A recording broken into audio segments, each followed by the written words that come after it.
কিন্তু এই যে মেয়ে, তুমি যে 8-10টা ছেলের সাথে জেনা করেছো, তোমার ইজ্জতের কি হবে? তোমার যে সতীত্ব তুমি নষ্ট করেছো।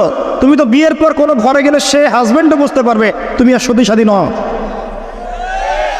তখন তোমার কি হবে? আর এটা যে এত ভয়াবহ মহামারী আকার ধারণ করেছে না, অনেক ক্ষেত্রে দেখা যায় স্বামী অফিসে যাওয়ার সাথে সাথেই বয়ফ্রেন্ড বাসায় হাজির।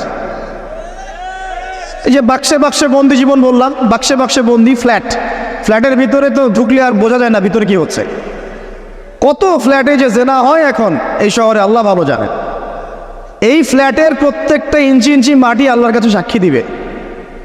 যেখানে যে মাটিতে বসে অবিবাহিত যুবক যুবতী জেনা করেছে আর বিবাহিত যুবক যুবতীরা এবং এই স্বামী স্ত্রী জেনা করেছে, এর ইঞ্চি ইঞ্চি মাটি আল্লাহর কাছে কথা বলবে। এর ইঞ্চি ইঞ্চি মাটি আল্লাহর সামনে কথা বলবে। ইয়াউমাইযিন তুহাদ্দিসু আখবারাহা, সেদিন তুহাদ্দিসু আখবারাহা, জমিন তার খবর বলবে আল্লাহর কাছে। জমিনের কোথায় কোন পাপ হয়েছে সব বলে দিবে। এই জমিনে এখানে দাঁড়িয়ে জেনা করেছে, ওইখানে দাঁড়িয়ে মদ খেয়েছে, ওইখানে কাউকে খুন করেছে, জমিন বলে দিবে।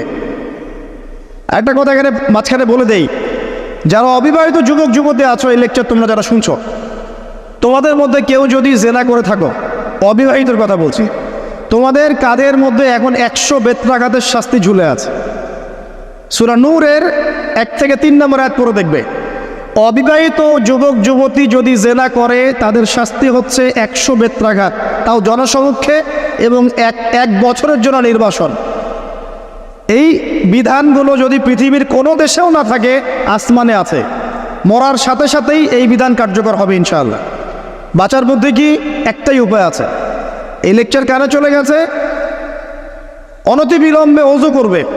অজু করে খালেসভাবে রাতের শেষ রাতে জায়নামাজ বিছাবে।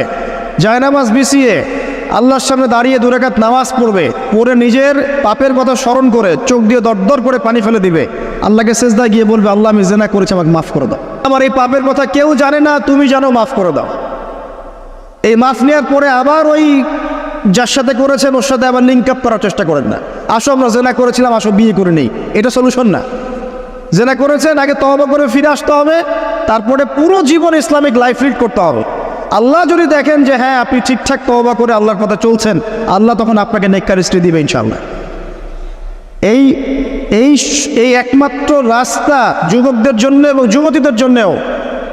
যুবকরা না হলে পার পেয়ে যেতে পারে, কারণ একটা কথা সমাজে প্রচলিত আছে না, যে ছেলে মানুষের ইজ্জত তো সহজে যায় না, গোপন হয়ে গেছে, কেউ জানে না, আল্লাহ মাফ করে দিয়েছেন, সে হয়তো পার পেয়ে গেল। কিন্তু এই যে মেয়ে, তুমি যে 8-10টা ছেলের সাথে জেনা করেছো, তোমার ইজ্জতের কি হবে? তোমার যে সতীত্ব তুমি নষ্ট করেছো। তুমি তো বিয়ের পর কোনো ঘরে গেলে সে হাজবেন্ডও বুঝতে পারবে তুমি আর সতী সাথী নও। তখন তোমার কি হবে? বিবাহিত যারা আছে, এই যে দেবর আর ভাবি, এই যে শালি আর দুলা ভাই, মধুর সম্পর্ক না এগুলা? দাঁড়াও, এগুলো মধুর সম্পর্ক। দেখা যায় সুবহানাল্লাহ, এই যে আমার এখানে ফোন আছে না, আমাদের অফিসিয়াল পেজ আছে, অফিসিয়াল পেজে যত প্রশ্ন আসে দেখি ম্যাক্সিমাম জেনা কেন্দ্রিক, ব্যভিচার কেন্দ্রিক, পরকীয়া কেন্দ্রিক। একজন প্রশ্ন করেছে যে দুলা ভাইয়ের চরিত্র এত খারাপ ছিল, আর ওই মেয়ের বয়স তখন কম ছিল, 13 বছর বয়স। 13 বছর বয়সের মেয়ের দিকে সে চোখ দিয়েছে। যাকে বিয়ে করেছে তার সাথে তো সম্পর্ক আছেই, যাকে বিয়ে করেছে ওর সাথে তো সম্পর্ক আছেই। তারপরে আপনার শালীর সাথে সম্পর্ক। এখন শালীর সাথে তার 2 বছর ধরে সম্পর্ক করার পর সেগুলোর ভিডিও ধারণ করে তাকে ব্ল্যাকমেইল করছে যে যদি আমার সাথে খারাপ কাজে সে রাজি না হয় তাহলে এই ভিডিওগুলো ভাইরাল করে ফেলবে। এই যে অনলাইনের যুগ, এখন তো মানুষ নিশ্চিন্তে মানুষ যে একটা প্রাইভেট লাইফ লিড করবে সেটাও করতে পারে না। প্রাইভেট লাইফের সব কিছু রেকর্ডেড হয়ে যায় এখন, হয় না? আচ্ছা, তো এটা একটা ফিতনা, মহাফিতনা। এখন সে রেকর্ড করেছে, এইভাবে ব্ল্যাকমেইল করে এই শালীর সতীত্ব নষ্ট করলো। 1 বছর 2 বছর না, 3 বছর ধরে। এখন এই মেয়ে প্রশ্ন করছে পেজের মধ্যে যে এখন তার মানসিক অবস্থা এতই খারাপ, সে জিজ্ঞাসা করছে আমি যদি আত্মহত্যা করি তাহলে আমার পাপ হবে কিনা। এই মেয়েটা যদি আপনার বোন হতো কি করতে না, আল্লাহ না করুক এই মেয়ে যদি কারো মেয়ে হতো তাহলে কি করতেন আপনি? আপনার কাছের কেউ হলে আপনি কি করতেন? এখানে ওই শাস্তিটা না বলে সামনে যেতে পারছি না। শোনেন, যারা বিবাহিত ব্যক্তি হওয়ার পরেও পরকীয়া করেছেন, বিবাহ করার পরেও পরকীয়ার পাপে লিপ্ত ছিলেন বা এখনও আছেন, জেনে হোক না জেনে হোক করেছেন, অথবা এটা জেনে করেছেন যেটা একটা খারাপ কাজ তারপরেও করেছেন, রাসূলুল্লাহ সাল্লাল্লাহু আলাইহি ওয়াসাল্লামের হাদিস এবং আল্লাহ পাকের কালাম অনুযায়ী তাদের শাস্তি হচ্ছে কোমর পর্যন্ত মাটিতে পুঁতে ফেলে পাথর নিক্ষেপ করে রজম করে হত্যা করা। ইসলামিক যদি কোনো রাষ্ট্র থাকতো বা এটা যদি হতো, বা এটা যদি ইমামুল মাহদির যুগ হতো বা ওমর রাদিয়াল্লাহু আনহুর যুগ হতো, তাহলে এই শাস্তির বাইরে আপনি চলতে পারতেন না যদি এটা প্রমাণ হতো। এই শাস্তি যদি দুনিয়াতে কার্যকর নাও হয়, আপনি যদি তওবা না করে মারা যান, তাহলে কিয়ামতের মাঠে এই শাস্তি আপনি ভোগ করবেন। খুব মজা লাগছে পরকীয়া করতে। সকালে একটার সাথে, দুপুরে একটার সাথে, আজকে একজনের সাথে রাত কাটান, কালকে আরেকজনের সাথে রাত কাটান, খুব মজা পাচ্ছেন। রাত্রেবেলা মদ খান আর হোটেলে রাত কাটান, সকালবেলা আবার অফিসে যান। আমাদের শহরের এগুলা কালচার কোত্থেকে আসলো? এই শহরকে পবিত্র করবে কে এবং এই শহরের আসল রূপগুলো স্পষ্ট করবে কারা? খুব মজা পাচ্ছেন এগুলোতে। সুবহানাল্লাহ। একটা বিষয় বুঝাই, ইসলামে কেসাস আছে, কেসাস। মনে করেন আমাকে কেউ হত্যা করেছে, আপনি তাকে হত্যা করতে পারবেন। মনে করেন আপনি কাউকে হত্যা করেছেন, ঠিক আমাদের লজের মতো কেউ যদি কাউকে হত্যা করে তাকে ফাঁসি দেওয়া হয় না, এরকমই কেউ যদি কাউকে হত্যা করে, ইসলামের বিধান কেসাস করা, মানে হাতের বদলে হাত, চোখের বদলে চোখ, কানের বদলে কান, নাকের বদলে নাক, জানের বদলে জান, যদি প্রমাণ হয়। কিন্তু এখানেও হত্যাকারীর বাঁচার সুযোগ আছে। কীরকম? মনে করেন আপনি আমার পরিবারের কাউকে হত্যা করেছেন, আল্লাহ না করুক। এখন আপনি এসে আমাকে ক্ষমা চাচ্ছেন যে আমার ভুল হয়ে গেছে, আমি মুক্তিপণ রক্তপণ দিব, আমাকে মাফ করে দেন। এখন আমাদের পরিবারকে আপনাকে বললো ঠিক আছে আপনাকে মাফ করে দিলাম, আপনার কেসাস করার দরকার নেই, আপনি রক্তপণ দিয়ে দেন, তাহলে আপনি বেঁচে থাকার সুযোগ পেলেন। কথা বুঝতে পারছেন? আরেকটা হচ্ছে মুরতাদ। মনে করেন কেউ ইসলামের কিছু বিষয়কে অস্বীকার করেছে, তাকে জেলখানায় বন্দি করে রাখা হবে, সুযোগ দেওয়া হবে যে আপনি কি এগুলো জেনে শুনে বলেছেন নাকি এর উপর অটল থাকবেন না ফিরে আসবেন। সে যদি বলে না আমি তওবা করলাম, আমি এগুলো থেকে ফিরে আসলাম, ও বেঁচে থাকার অধিকার পেয়ে গেল।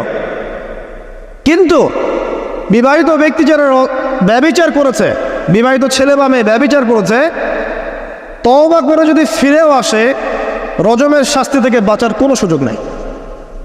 আল্লাহর কাছে ক্ষমা চান, ইস্তেগফার করেন। জেনার ফলশ্রুতিতে সমাজে মহামারী নেমে আসে। জেনা, পরকীয়া, অশ্লীলতার কারণে সমাজে এমন সব রোগ ব্যাধির উদ্ভব হয় যেগুলো কখনো ছিল না। এই শহরটা জেনার শহর। আমাদের এই ঢাকা শহর জেনার শহর। আপনাকে এটা বোঝার জন্য আমার লেকচার না শুনে আপনি পেপার পত্রিকা ঘাটেন, অনলাইন সার্চ করেন, দেখবেন এই শহরে আনাচে কানাচে জেনা হয় এবং ওপেন জেনা হয়, মানুষ জেনাকে হালাল মনে করে। এই শহরের যুবক যুবতী যারা একে অপরের সাথে বয়ফ্রেন্ড গার্লফ্রেন্ড কালচারে লিপ্ত আছে, এটাকে তারা হালাল মনে করে, কেউ হারাম মনে করে না। কত বড় সাহস দেখায়। আর রাস্তা দিয়ে আমরা হেঁটে গেলেও বয়ফ্রেন্ড গার্লফ্রেন্ড এসে আমাদেরকে সালাম দেয়, হুজুর আমাদের জন্য একটু দোয়া করেন। তো প্রত্যেকটা পার্কে পার্কে যাবেন, এই যে আপনাদের রেস্টুরেন্টগুলোতে যাবেন, দর্শনীয় যে স্পটগুলো সেখানে যাবেন, দেধার সে জেনা হচ্ছে, জেনা আর জেনা। আমি এই যুগের কথাই বলছি। নবী সাল্লাল্লাহু আলাইহি ওয়াসাল্লাম বলছেন, আমাদের নবী বলছেন, আমার উম্মতের একটা অংশ, সবাই না, আমার উম্মতের একটা অংশ অবশ্যই জেনাকে হালাল করে নেবে, অবশ্যই মদকে হালাল করে নেবে, মদ পান করবে কিন্তু মদের নাম অন্য দিবে, এবং তারা গান বাজনা বাদ্যযন্ত্র নর্তকীদেরকে হালাল মনে করে নিবে। নবী সাল্লাল্লাহু আলাইহি ওয়াসাল্লাম বলেছেন, যখন সমাজে এরকম পাপ বাড়ে তখন সমাজে এমন সব রোগ ব্যাধি আসে যা আগে কখনো ছিল না। এবং এদের ব্যাপারে নবীজি বলেছেন, একদিন সকালবেলা আল্লাহ পাক এদেরকে বানর এবং শুয়োর বানিয়ে দিবেন। কিয়ামতের আগে এই ঘটনাও ঘটবে, বিকৃত হবে। ভূমিধস, ভূমিকম্প, ভূমিধস এবং আকৃতির বিকৃতি, এগুলো আযাব আসবে আল্লাহর কাছে, আল্লাহর পক্ষ থেকে, এই জেনা, এই ব্যভিচার, এই পরকীয়া, নোংরামি, অশ্লীলতার কারণে। ঘরে ঘরে এগুলা বয়ফ্রেন্ড গার্লফ্রেন্ড কালচার। কেউ মনে করে না যে এগুলো হারাম, কেউ মনে করে না যে আমার এই যে সহপাঠী আমার গায়রে মাহরাম। এই গায়রে মাহরাম শব্দটাই নাই। কাজিন, চাচাতো বোন, মামাতো বোন, খালাতো বোন, এই যে কাজিন, এরা জেনা করছে। কি দেখা বাকি রেখেছে এই যুগে আমরা? এই যুগে আমরা দেখছি যে নিজের মেয়ের সাথে পিতার শারীরিক সম্পর্ক। পেপার পত্রিকা পড়েন, একটু অনলাইন ঘাটেন, দেখেন কোন যুগে আছেন আপনি। সমাজের ন্যায় অন্যায় হক বাতিলের মানদণ্ডই উল্টে যাবে। মানুষ ন্যায়কে অন্যায় মনে করবে, অন্যায়গুলোকে ন্যায় মনে করে নিবে। কোনো মানদণ্ড নাই, কোনো মানদণ্ড নেই। আমাদের শহরের এই অবস্থা, শান্তিতে কিভাবে ঘুমাবেন আপনি? নিশ্চিন্তে থাকবেন কিভাবে? কখন যে আল্লাহর গজব চলে আসে। কোরআনে একটা আয়াত আছে, যখন আল্লাহ পাকের গজব আসবে তখন শুধু জালেমদের উপর খাস করে আসবে না। আলেমদেরকে জিজ্ঞাসা করেন, আলেম ওলামাদেরকে জিজ্ঞাসা করেন, যখন আল্লাহর গজব আসবে জালেমদের উপরে শুধু খাসভাবে আসবে না, সবার উপরে আসবে। তা আমি খুব ভালো মানুষ, ওয়াজ করছি, নসিহত করছি, পার পেয়ে যাবো এমন ভাবার সুযোগই নাই। আপনাকে আপনার সাধ্যমতো অন্যায়ের প্রতিবাদ করার চেষ্টা করতে হবে। লাতা'মুরুন্না বিল মা'রুফ, নবীজি বলছেন অবশ্যই তোমরা সৎ কাজের আদেশ করো। ওয়ালা তানহাউন্না আনিল মুনকার, অবশ্যই অসৎ কাজে নিষেধ করো। আও লা ইউশিকান্নাল্লাহু আন ইয়াবআসা আলাইকুম ইকাবাম মিন, অন্যথায় আমি আশঙ্কা করি তোমাদের উপর আল্লাহর পক্ষ থেকে বিশাল গজব আসবে। সুম্মা তাদউনাহু, এরপর তোমরা সবাই আল্লাহর কাছে দোয়া করবে, আল্লাহ গজব সরিয়ে দাও, সরিয়ে দাও। লা ইউস্তাজাবু দুআকুম, তোমাদের দোয়া কবুল করা হবে না। নবী সাল্লাল্লাহু আলাইহি ওয়াসাল্লাম বলছে মান রাআ মিনকুম মুনকারান, তোমাদের মধ্যে যে কেউ হুএভার হি ইজ, যে কেউ যদি কোনো মুনকার, নোংরা গর্হিত কোনো কাজ দেখে, তাহলে যেন ফাল ইউগাইয়ির বিয়াদিহি, তার সামর্থ্য থাকলে হাত দিয়ে যেন ঠেকায়। সামর্থ্য থাকলে হাত দিয়ে যেন ঠেকায়। যাদেরকে আল্লাহ পাক হাত দিয়ে ঠেকানোর ক্ষমতা দিয়েছেন তাদেরকে আল্লাহ জিজ্ঞাসাবাদ করবেন, কেন ঠেকালে না তুমি? জেনার লাইসেন্স দিলে কেন? মদের লাইসেন্স দিচ্ছে কেন? ঠেকালে না কেন তুমি? অন্যায় কাজকে ঠেকালে না কেন? যদি তুমি না পারো, ওয়াইল্লাম ইয়াস্তাতি, যদি সে না পারে, তাহলে ফাল ইউগাইয়ির বিলিসানি, তাহলে যেন মুখ দিয়ে সেটা প্রতিবাদ করে। এই যে মুখ দিয়ে প্রতিবাদ করার ক্ষমতা আলেম ওলামার আছে, যাদের হাতের ক্ষমতা নেই, মুখের ক্ষমতা আছে। সেটাও যদি না পারো, ওয়াইল্লাম ইয়াস্তাতি, সেটাতেও যদি সে সক্ষম না হয়, ফাবিকলবি, তাহলে যেন অন্তর দিয়ে ঘৃণাটা পর্যন্ত করে। ওয়াবিযালিকা আদআফুল ঈমান, এটা হচ্ছে ঈমানের সবচেয়ে নিকৃষ্ট একটা অবস্থা, সর্বনিম্ন অবস্থা। এর নিচে ঈমানের কোনো অবস্থাই নাই। তার মানে অন্যায় দেখে আমাদের যাদের মনে কোনো ফিলিংসই কাজ করছে না, তার মানে আমাদের ঈমান নাই আসলে। সহজ কথা, ঈমানের সেই তেজ নাই আমাদের মধ্যে। আসুন, একটা ব্যাখ্যা এটাও হতে পারে সমাজে ন্যায় অন্যায় হক বাতিলের মানদণ্ড উল্টে যাবে। একটা জায়গায় যাচ্ছি, তার আগে একটা কথা বলতে